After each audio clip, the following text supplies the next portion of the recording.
Hi, this is Donna. Welcome to DD Paper Crafts. In today's video, I'm going to be making the first of two milk carton style boxes.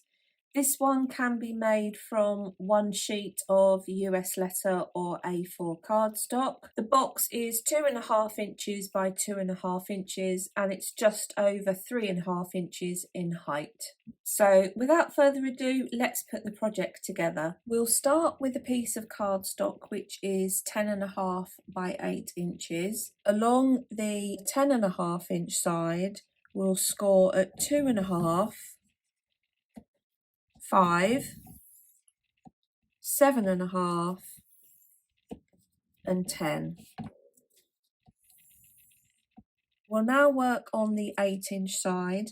Rotate the piece so you've got the 1/2 inch tab at the bottom and score at 1 3/8 of an inch. Rotate the piece 180 degrees and score at 5/8 and 3. So our glue tab is on the right hand side and that's going to be at the back of the box. The top sections we're going to use for the handles.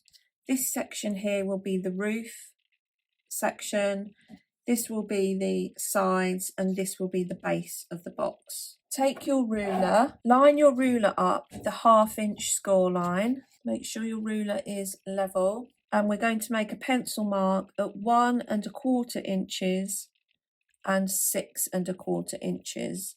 Now we are going to be cutting this rectangle and this rectangle away, so just make sure that when you cut down to the score line, your pencil mark is still going to be visible, like so. Fold and burnish along all of the score lines. Take your scissors. I've got my 1/2 inch glue tab on the right hand side and I'm going to start by cutting up each of the score lines in the bottom section up to the horizontal. So I'm creating the base.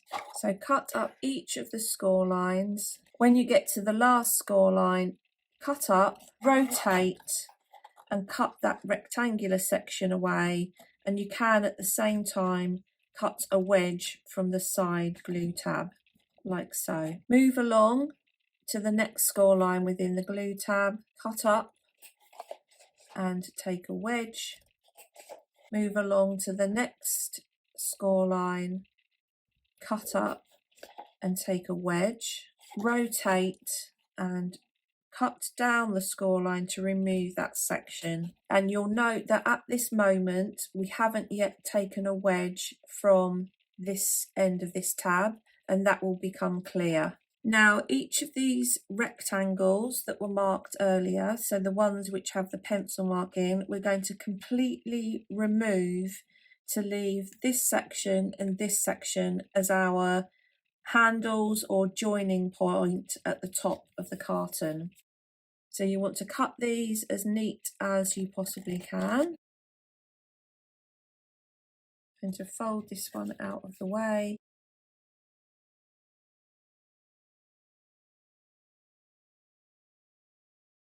So this is how your piece will look. We're now going to create our diagonals in the first and the third square, so the ones that have got the pencil marks. If your pencil marks have disappeared, you can add those back in. So this will be 1 1/4 and 6 1/4 inches across. Take your stylus and ruler and we're going to score from the pencil mark in the halfway point across the edge down to the bottom right hand corner of that square and down to the bottom left hand corner of that square. So we're going to put a triangle effectively into this square and into this square.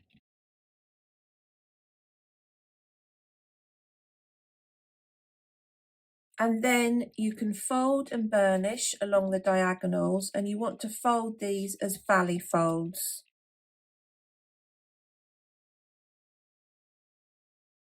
Because it's my personal preference, I'm going to round off the corners of the tabs here. I'm going to fold over the end section towards the front and then fold over the opposite end.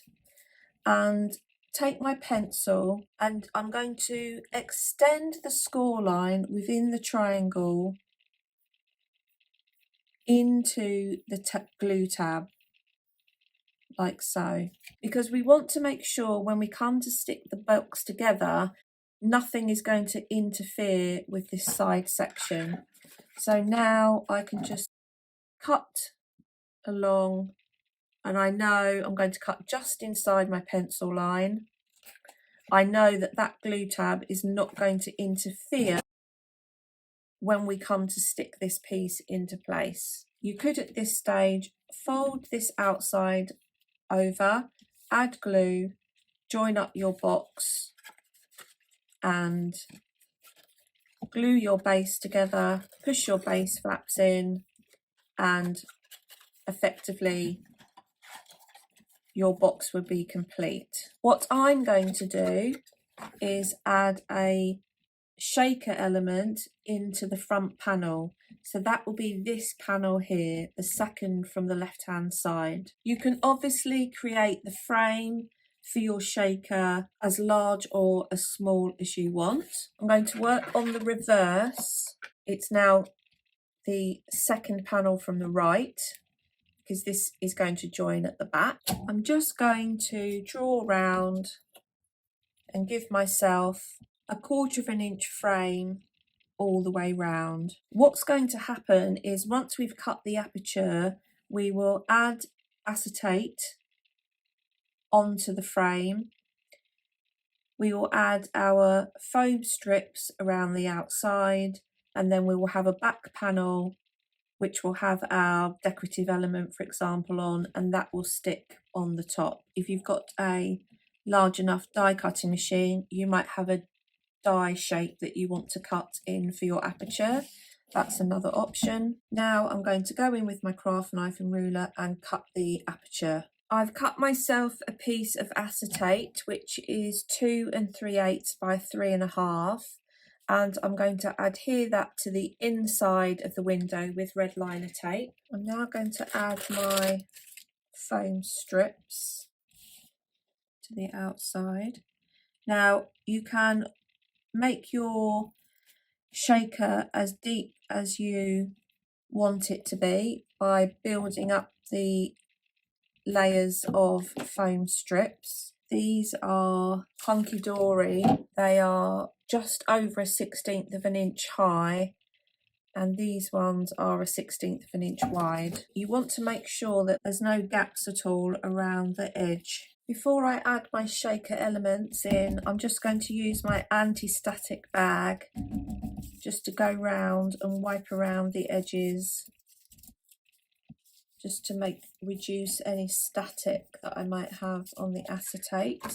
I'm going to add my shaker elements in. I've just got some sequins. I'm never quite sure how many to put in, to be honest. Maybe more is more. Add some stars, just something a bit different. I think that's more than enough. Just spread those round. Take the backing off the foam tape. I've cut a piece of DSP for my backing. It is 180 GSM DSP, which I felt didn't then need to be mounted onto a piece of card. So this will obviously go face down. Stick that over the back of the foam, flip that over. Now before I glue anything together, I can give that a shake. I'm quite happy with that. I don't feel that that needs anything on the back, but maybe if you were using a lighter weight DSP, you might want to add a card panel over the top just to protect that. And now add our glue onto these glue tabs, all over the side. Now if you have gone for quite a deep shaker window, you might find that you need to stand your piece up like so and then glue the sides together, because the shaker window might be impeding as you pull this section round. So get everything lined up. Happy with that.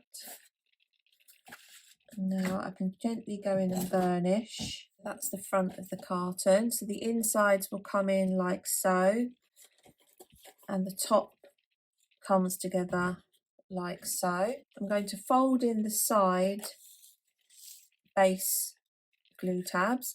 Now if you want to, you could trim one down so that they actually meet in the middle. That's entirely up to you. I'm just going to check whether I need to trim anything off, and I'm quite happy with those. So because this one goes over that one, I'm going to add a bead of glue. Once that's in place, I'm going to put the front one down last. So I'm now going to use my construction glue, add construction glue onto the back one. That can come down and come across. I'm going to add construction glue onto this one, and then that can come down and that forms the base. Make sure everything's nice and square. Once you're happy, you can go in from the top and just use your ruler or your score tool and just burnish that down to spread all the glue. So in terms of the top, you could make some holes and put some ribbon through, use a hook and loop dot.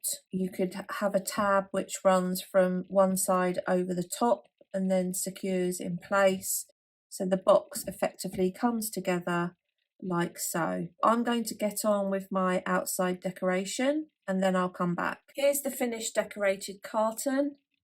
The DSP pieces were 2 1/4 by 3 1/4 on the sides.